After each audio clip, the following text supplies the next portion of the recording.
On vous retrouve, chers invités, pour la suite de l'émission. Vous retrouvez également, chers amis, Scotty Emmanuel, Vivien Tomi est là, Adam Adjournou est également là. On prend la direction d'Abidjan en Côte d'Ivoire. Le rapport rendu jeudi 14 juillet a été réalisé conjointement par la Fédération internationale pour les droits humains et ces deux organisations membres en Côte d'Ivoire, la Ligue ivoirienne des droits de l'homme et le Mouvement ivoirien des droits de l'homme. Le constat, il est là. Adam Adjournou, la justice instrumentalisée par les hommes politiques. L'enquête a commencé depuis la période de crise en 2010-2011 où il y avait ce problème entre le président sortant, Laurent Koudou-Gbagbo, et le président élu, entre griffes, Alassane Dramane Ouattara. Oui, je pense que c'est un indicateur très important. Et lorsque nous parlons des droits humains ou pratiquement cette politique liée donc à la justice ivoirienne, il faut remonter un peu l'histoire ou le temps. Et je pense que l'indicateur qui laissait présager 2010 comme étant le point de départ me semble, à mon avis, un très bon repère pour mener une enquête réelle qui puisse donc donner lieu à des conclusions comme celles que nous constatons aujourd'hui. Vous savez, en parlant donc, quand je le dirais donc, remontons un peu l'histoire, nous allons remonter l'histoire en parlant d'abord de la détention de Laurent Koudou-Gbagbo. Parce que lorsque vous prenez ce temps-là, il y avait plusieurs langues, même s'il n'y avait pas d'arguments pour soutenir en réalité ceux qui estimaient qu'il y avait donc une justice un peu ciblée sur, disons, le camp Laurent Gbagbo. Je pense qu'aujourd'hui, on leur apporte véritablement des raisons pour justifier cela. Pour la simple et bonne raison que lorsque vous prenez, depuis les 8 ans ou 9 ans qu'ont duré en réalité la détention de Laurent Gbagbo au niveau de la haie, et vous prenez un peu tout le cheminement de ce procès-là jusqu'à sa fin, vous constaterez réellement que les arguments que les avocats de Laurent Gbagbo ont usés allaient aussi dans ce sens-là. Pour la simple raison que vous voyez deux protagonistes ou deux belligérants sur un terrain, un théâtre de guerre, où pratiquement après la victoire d'un camp reconnu comme tel ou pas, et après tout, lorsqu'on met en place une justice, il faut réellement voir la justice au niveau de la haie et la justice au niveau de la Côte d'Ivoire, qui jusqu'au jour d'aujourd'hui n'a pas changé en réalité, ni de texture, ni de tenue, lorsque vous prenez les deux justices. Puisque jusqu'au jour d'aujourd'hui, les gens ont été jugés dans la même affaire et qui sont toujours en détention. Et même si nous avons la communauté internationale qui appelle réellement à pouvoir donc changer de posture en ce qui concerne la justice interne, parlant donc de la Côte d'Ivoire, jusqu'au jour d'aujourd'hui, rien n'est fait. Et moi, je pense que c'est ce qui fait d'ailleurs même qu'aujourd'hui, il est très difficile d'avoir confiance à nos juridictions, surtout africaines. Lorsque vous êtes un parti au pouvoir, on a tendance à pouvoir dire que lorsque vous êtes arrêté et que vous vous présentez au niveau du tribunal, vous n'avez pas gain de cause. Donc c'est ce qui fait que la plupart de nos populations sont désenchantées par nos juridictions. On ne peut pas comprendre pourquoi le leader, celui même qui était donc à l'avant-garde de cette lutte-là, a été donc libéré avec une juridiction connue comme telle, mais au même moment, nous constatons que ceux qui lui sont fidèles ou ils sont toujours en détention. Voilà, tout à fait. Cela ne peut pas se comprendre, puisqu'on n'a pas eu une libération négociée de la part de Laurent Gbagbo. C'est une juridiction qui a mené les enquêtes de bout en bout durant 8 ans et a constaté véritablement qu'il y avait eu des travers en ce qui concerne donc les arguments qui ont milité à son transfert vers donc l'arrêt. Donc moi je pense que cela devait amener normalement la justice ivoirienne. Si tel est qu'on veut réellement donc pacifier ce pays-là, tenant compte du fait que lorsque nous prenons un peu cette dernière rencontre avec le président Alassane Ouattara et ses deux prédécesseurs, notamment Laurent Gbagbo et Bédié, qui le disaient que c'est une rencontre ordinaire. Ça voudrait dire quelque part qu'il y a des canaux qui sont mis en place où il peut y avoir également des discussions de coulisses. Mais malheureusement, ceux-là sont toujours maintenus en détention. On ne peut pas comprendre. Donc c'est en cela que moi je donne, en tout cas le rapport, je ne l'ai pas encore lu dans toute sa globalité, mais quand même lorsque nous prenons ne serait-ce qu'une vue une vue d'ensemble ou la forme, sur sa forme, vous constaterez que moi je pense que c'est un rapport qui a été plus ou moins objectif, tenant compte donc de ce cheminement-là qui ont conduit donc à cette libération, mais également à cette détention. Mais également, nous ne pouvons pas perdre de vue certains qui sont aujourd'hui hors du pays, où les motifs avancés ne sont pas des motifs solides qui puissent justifier le maintien d'un certain nombre de leaders hors du pays. Mais pratiquement, certains ont fait l'essentiel ou la preuve des pays d'accueil. Nous nommons aujourd'hui les réfugiés qui sont aussi au Ghana, au Togo, lorsqu'il s'est agi, où la Côte d'Ivoire, où le gouvernement actuel a mis des dispositions en place pour leur rapatriement, certains ont jugé bon de ne plus rentrer. Justement, ce n'est pas seulement, c'est vrai que les motivations exprimées tournent autour du fait que le pays d'accueil, ils se sentent à l'aise dans nos pays, mais les raisons justifiées, c'est justement parce qu'ils ont une peur dans le vent, étant donné que les gens sont toujours en détention. Ça voudrait dire qu'il y a cette justice-là qui continue pas à faire son travail, et du jour au lendemain, vous pouvez vous retrouver en Côte d'Ivoire, même si des gages ou des garanties ont été données par le pouvoir, il n'est pas omis de pouvoir voir des gens encore être interpellés compte tenu d'un certain nombre d'actes posés par le passé. Alors, Emmanuel Vivien Tomi, quand on parle d'une justice instrumentalisée par les politiques, selon vous, on veut parler du politique, celui qui est au pouvoir, c'est-à-dire la gouvernance du président Alassane Dramane Ouattara, ou c'est la politique dans son ensemble en Côte d'Ivoire? C'est la politique dans son ensemble en Côte d'Ivoire, puisque d'abord, on parle des politiques et non nécessairement d'un politicien. Et vous savez qu'avant même la période de Gbagbo, au temps de Ali Konan Bédié, il y avait eu cette question d'ivoirité qui, ma foi, a fait du mal à ce pays. Et qui a divisé. Et on pensait que Gbagbo, démocrate, allait essayer de faire oublier cette période. Bon, il ne l'a pas fait. Et puis, il y a eu cette élection-là. Jusqu'à présent, beaucoup ne sont pas convaincus des réels résultats des élections de 2010 2011. Et tout ce qui a suivi en 2011. On a vu une Cour constitutionnelle proclamer des résultats. On a vu des personnes venir arracher les documents de proclamation des résultats en pleine conférence en direct. Et aujourd'hui, on peut se poser la question de savoir, est-ce que ce ne sont pas seulement les politiciens qui bénéficient de la justice en Côte d'Ivoire? La réalité est autre, mais c'est ce que l'apparence montre, d'autant plus que M. Gbagbo Koudougou-Laurent, qui était accusé et qui a été transporté même très loin de l'Afrique, ce qui n'est pas normal parce que nous pouvons juger aussi nos enfants en Afrique. On n'a pas besoin d'aller jusqu'à la haie pour les juger. On peut juger nos enfants. La preuve, c'est que derrière ce procès à la haie, on le juge encore. On le juge encore ici. Heureusement que quand il est revenu, tout ce qu'il y avait comme acte judiciaire sur sa tête, tout cela a été mis entre parenthèses. Je pense même peut-être bientôt annulé. En réalité, dans chaque pays, pratiquement au monde, le chef de l'État a le pouvoir, il est le premier magistrat du pays, il a le pouvoir d'accorder une grâce qu'on appelle grâce présidentielle à tout détenu. Maintenant, dans certains cas, les présidents hésitent, dans certains cas, c'est vite fait. Mais ce qu'on ne peut pas comprendre, c'est que ceux qui ont été justement qualifiés de bras armés de M. Gbagbo, Laurent Gbagbo, certains sont encore détenus, alors que celui qui serait le commandant en chef et le commandant en jeu, eux, ils ont été même libérés après une justice qu'on peut qualifier de justice étrangère ou justice internationale. Ça n'a pas de sens. Mais c'est aussi une leçon pour les citoyens africains. Vous savez, en politique, les grands, ils peuvent s'entendre dans leur chambre à coups de champagne, des fois même de 20 ou de milliards. Mais vous pouvez être sacrifié.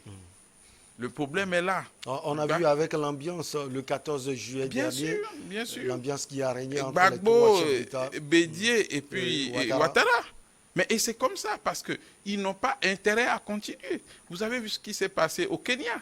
Les deux principaux acteurs politiques se sont serrés la main. Et ils ont conclu même que, bon, maintenant, moi, je te passe le ballon, quoi. pour le mandat prochain. Il y en a eu également partout au Togo, il y en a eu au Bénin entre-temps. Mais les deux principaux ou les principaux acteurs ou les principaux protagonistes finissent toujours par se serrer la main.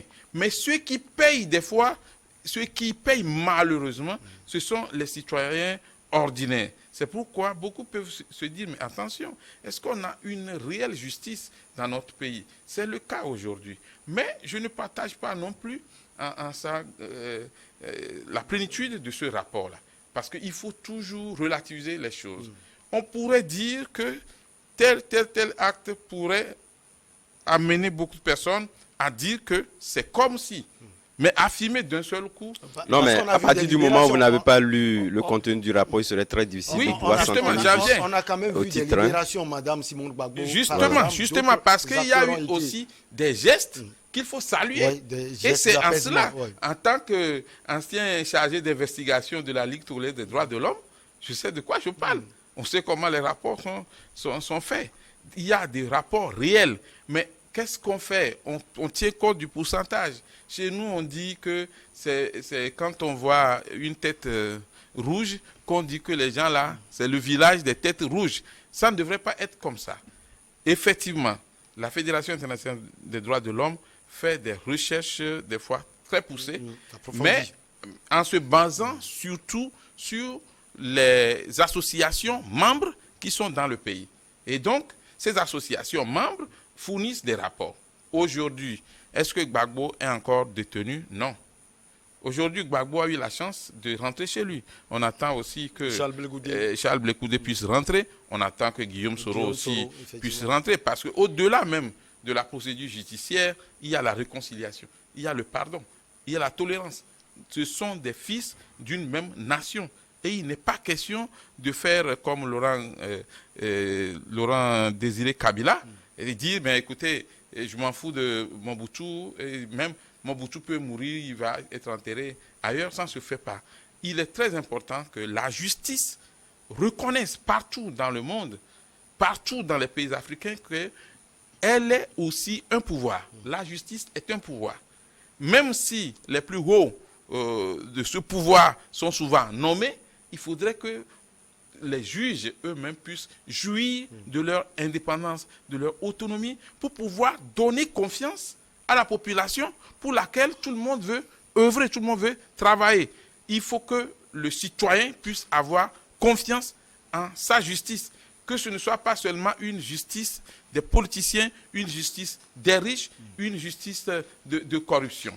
Mais je pense que aujourd'hui, le travail est à tout le monde, pas seulement aux dirigeants, ni seulement aux associations de la société civile, mais à tous les citoyens. Il faut dénoncer, il faut sensibiliser, il faut pousser les acteurs politiques et aller vers cela. La justice est là pour nous tous.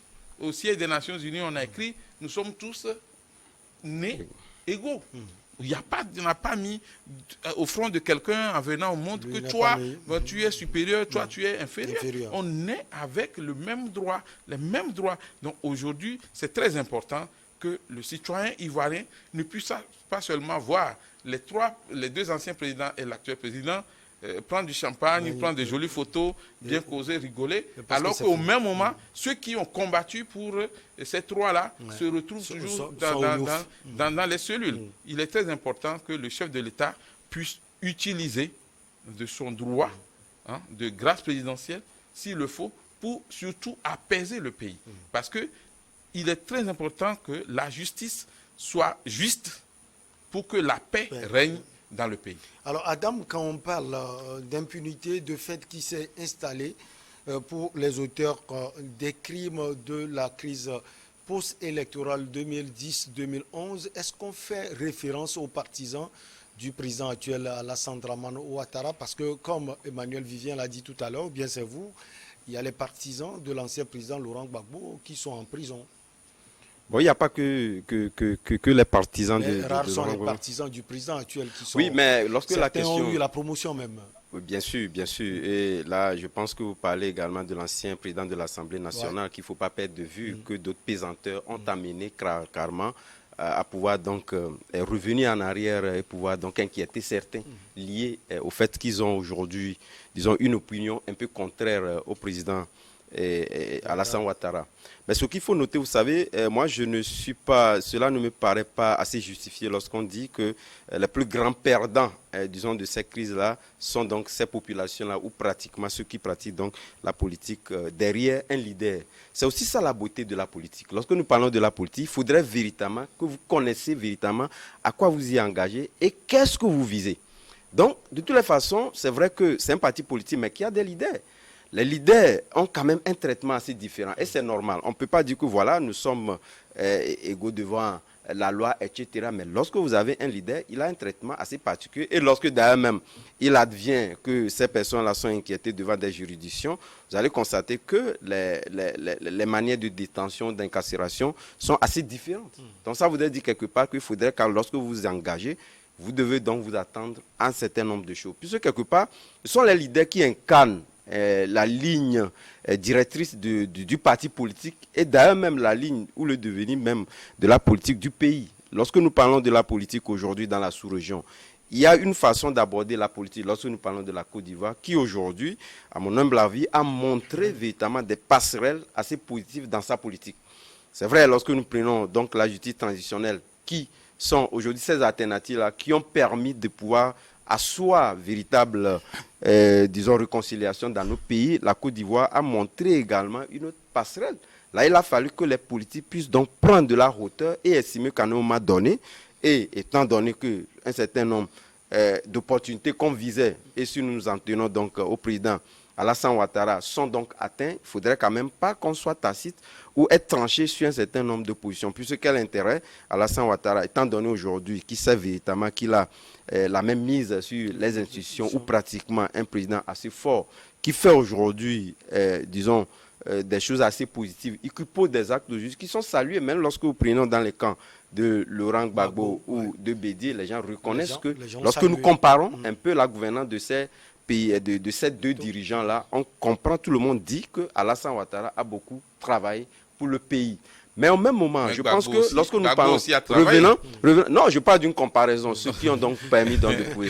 Laurent Gbagbo, certains vous diront le contraire. Lorsque vous prenez les 11 ans de gouvernance de Laurent Gbagbo, comparé à ce que Alassane Ouattara a fait au jour d'aujourd'hui, je pense qu'il n'y a pas match. C'est quand même deux situations différentes. Deux situations différentes. Est-ce que Gbagbo avait les mains libres? Il a eu un traitement différent en ce qui concerne la rébellion donc il avait en face. Ouais. Ça peut être des rapports de force qui s'étaient donc imposés. Mais au même moment, donc revenant donc à votre question parlant donc de l'impunité, lorsque vous prenez surtout les deux comparaisons avec Laurent Gbagbo et Charles Blogui II qui étaient donc détenus à la haie, vous allez constater que voilà pourquoi je parlais donc d'un leader. Lorsque vous prenez, ils ne sont pas les mêmes leaders au même niveau. Vous voyez le traitement qui a été donc réservé à Laurent Gbagbo, qui à un moment donné d'ailleurs même avait changé d'opinion en ce qui concerne donc son ex-ministre de la Jeunesse. Puisque lorsqu'il était libéré, la question lui était posée. On dit, lorsque on parle de Laurent Gbagbo, ancien président de la République, on ne parle pas de la même manière que Charles Blé Goudé. Voilà, c'est deux choses assez différentes. Et parce que les deux ont été donc libérés, ont procuré un passeport à Blé Goudé, je ne pense pas que cela puisse prendre tout ce temps que ça, lui-même, il a été même surpris, tout ça pour ça, il a dit clairement. Donc cela voudrait dire quelque part qu'en comparaison des leaders que nous avons, cela fait la beauté de la politique du pays. Mais au même moment, les gens doivent savoir que lorsque vous y engagez dans la politique, il faut vous attendre à des sacrifices. Et l'un de ces sacrifices-là, de pouvoir, évidemment, non pas ce que nous ne souhaitons pas, que les gens perdent la vie, 3000 morts en Côte d'Ivoire, c'était de trop. Mais au même moment, il y a des sacrifices qu'il faut donc consentir, liés donc à la politique et à votre positionnement politique que vous voulez au lendemain ou à l'avenir. C'est en cela que moi je me dis qu'il faudrait quand même que les gens, ceux qui aujourd'hui... Mais ça fait deux poids, deux mesures. Oui. C'est naturel et nulle part vous ne verrez pas vous ne verrez le contraire. Ce n'est pas naturel. Nulle part vous ne verrez le contraire. C'est ce que j'ai dit. Lorsqu'on parle de la beauté de la politique, c'est aussi ça. Le leader, il est leader et il doit avoir un traitement particulier. En témoigne le fait que ces rencontres-là, initiées par Ouattara, sont saluées pour faire en sorte qu'on puisse arriver à une ligne médiane qui puisse permettre à la Côte d'Ivoire, au lieu que l'on s'en tienne à la justice traditionnelle, qu'on puisse donc évoquer peut-être la justice transitionnelle pour faire en sorte que on puisse avoir, disons, la paix, mais, disons, une ligne planétaire qui puisse permettre que demain, on ne puisse pas dire qu'il y a eu véritablement une justice qui a été à double vitesse, où certains sont graciés, où certains sont restés à la justice. Vous pensez, Emmanuel Vivien Tomi, que la justice en Côte d'Ivoire est une arme utilisée pour éliminer les opposants, surtout lors des échéances électorales comme la présidentielle? On l'a vu surtout en 2020. Est-ce que vous faites ce constat? Dans tous les pays du monde, le parti qui est au pouvoir va s'arranger pour que l'opposition ne puisse pas être en position de force. Et tous les moyens sont bons, malheureusement, en politique.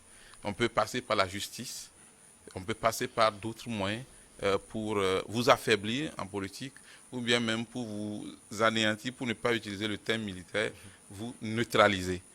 Alors, ce qui se passe, c'est qu'on a vu les mêmes procédés au temps de Henri Konan Bédié, on a vu le même procédé au temps de Laurent Gbagbo, et Ouattara n'a fait que continuer aussi dans ce sens, puisqu'il y avait même eu un processus qui a consisté à écarter Ouattara carrément du jeu qui a été réhabilité par la suite par l'autre. Comment peut-on comprendre qu'un ancien Premier ministre d'un pays soit qualifié d'étranger et donc ne pouvant pas participer aux élections présidentielles? Ça, c'était trop grave. C'était tellement grave que ça dépasse le ridicule. Vous pensez que c'est ce qui a aussi divisé les Ivoiriens? Oui, ça surtout. La question, il ne faut pas qu'on se cache de le visage. Oui, la question d'ivoirité a beaucoup divisé les Ivoiriens. Ça, c'est clair. Mais maintenant, la guerre aussi. La guerre à double ou triple tête, là, ça a fait du mal à ce pays. Premièrement, les pertes en vies humaines, mais aussi les dégâts, mais aussi les déchirures sociales. Les cœurs sont brisés. Ce qui fait que, quelle que soit la réconciliation que Gbagbo, Ouattara et puis Bédié vont faire dans leur chambre avec champagne et vin, il y a des citoyens qui sont frustrés et qui resteront toujours frustrés. Les gestes qu'il faut poser, c'est des gestes d'apaisement, des gestes de réconciliation. Il ne faudrait pas... Et les victimes, selon vous, sont les oubliés de cette réconciliation en marche Mais en Côte souvent, d'Ivoire? comme l'a dit tout à l'heure mon ami et confrère, vous savez, il y a les gros poissons, les gros arbres, les baobabs, les éléphants s'entendent, et on oublie que la forêt appartient aussi aux fourmis, on les piétine. Malheureusement, ça peut amener à d'autres conflits. Or, en politique, il faut essayer d'éteindre le feu très tôt. Aujourd'hui, il est très important que tous ceux qui n'ont pas commis des crimes directs, soit des crimes graves, ou des crimes, soient graciés. Quand on dit tu es gracié, ça ne veut pas dire seulement que tu es blanc. Mais le président peut faire acte de bonne volonté. Si on remonte même à la Bible, au temps de Jésus, on avait l'habitude de libérer des prisonniers. C'est pour ça qu'on aurait demandé s'il fallait libérer Barabbas ou bien Jésus, et une foule, pas le peuple, parce qu'il n'y a pas eu d'élection, une foule aurait crié de libérer plutôt Barabbas au lieu de dire de libérer Jésus-Christ. Donc aujourd'hui, Ouattara peut poser aussi un acte de réconciliation que tous les présidents font d'ailleurs.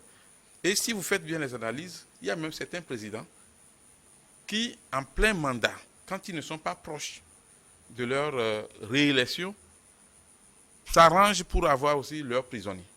Parce qu'un grand président sans prisonnier, comme on le dit en comédie, ça ne vaut rien, quoi. C'est pas normal, mais c'est la triste réalité.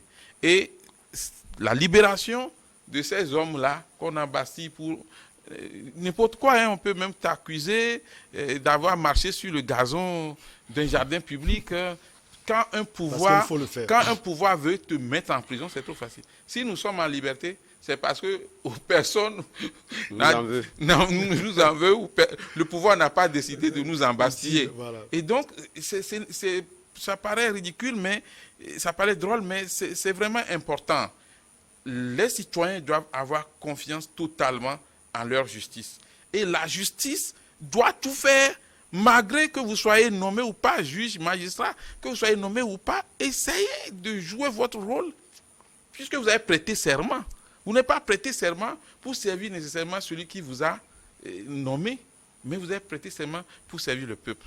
On était à un séminaire des cours constitutionnels et des conseils constitutionnels, et quand les juges de la Cour constitutionnelle prennent la parole, je leur ai dit, mais donc, il y a de ces secrets-là que nous, on ne connaissait pas. Ils disent, quand il y a une élection, et vous voyez les réclamations, et vous savez que quand vous accordez une réclamation, je ne parle pas du Togo, hein, c'est les cours constitutionnels d'Afrique qui se sont réunis, quand vous voyez qu'en rendant votre décision, vous allez créer une guerre, la Cour constitutionnelle préfère qu'on l'insulte que de mettre le pays à feu et à sang.